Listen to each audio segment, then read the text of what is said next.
Je suis Denis Durand, je suis ingénieur forestier de formation et je suis directeur général d'une organisation qui fait essentiellement du transfert technologique.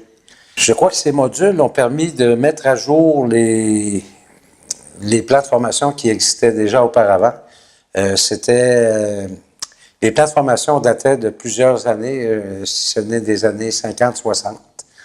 Et alors, on a pu inclure des concepts comme l'inventaire multiressources. On a pu inclure des concepts comme le suivi des plans d'aménagement qui ne se faisaient pas auparavant. Alors, les notions de RED+, et tout ça. Alors, ça a permis de mettre à jour les programmes et ils étaient dus pour le faire de façon sérieuse. Et comme je disais ce matin, dans l'optique d'une formation plus spécialisée, ces modules-là vont permettre d'aller plus loin au niveau des techniciens forestiers. Pour les étudiants, ils ne seront pas obligés de passer par toutes les étapes entre 1960 puis 2020. Ils vont tout de suite commencer avec la science telle qu'elle est en 2020. Alors, ils vont pouvoir être au même niveau que partout ailleurs dans le monde. Les techniciens, ce sont eux qui font le travail sur le terrain. Ce sont eux qui vont récolter les données sur le terrain. Alors, c'est des choses qui ne peuvent pas se faire dans les livres.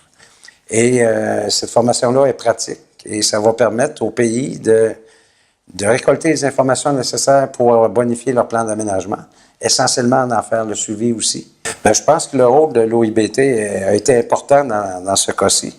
Et je pense qu'on va avoir encore besoin aussi de l'OIBT, parce que ces programmes-là, ils doivent être rendus officiels par les gouvernements des pays membres du RIFEAC. Et je pense que l'OIBT pourrait appuyer pour que ces programmes deviennent enseignés dans la vie courante des instituts forestiers, parce qu'autrement, nous avons un beau rapport. On va le mettre sur une tablette et ça ne sera pas utile. Alors, il faut vraiment forcer pour que ces modules-là soient rendus officiels dans les plans de formation. I'm Damas Kassa. I'm a professor and program director in postgraduate studies in agroforestry at Laval University in Quebec City. Ce sont des modules importants, les 6 modules universitaires que nous avons développés en collaboration avec le groupe de travaux thématiques des institutions membres du RIFEAC, sont importants parce que tout d'abord, ils sont novateurs, ils sont nouveaux. L'étude, comme vous le savez, de l'OIBT 2007 a démontré qu'il y avait un déficit de cadres, de personnel hautement qualifié et formé dans la sous-région. Mais il faut aussi avouer qu'il n'y a pas eu de révision de programme au sein de ces institutions-là. En 2008, je me souviens quand nous avons commencé un de nos projets dans la sous-région, le programme était vieux de plus de 20 ans.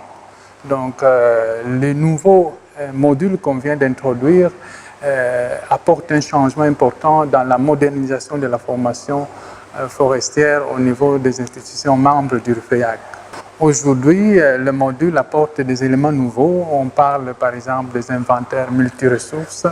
On parle donc de l'aménagement forestier durable dans le contexte de RED, qui comprend tous les éléments comme le changement climatique, des éléments de thèmes émergents comme le changement climatique, je le disais tout à l'heure, le paiement des services environnementaux. Et tous ces éléments-là sont des choses qu'on n'aborde pas quand moi je fais par exemple mon cours de foresterie.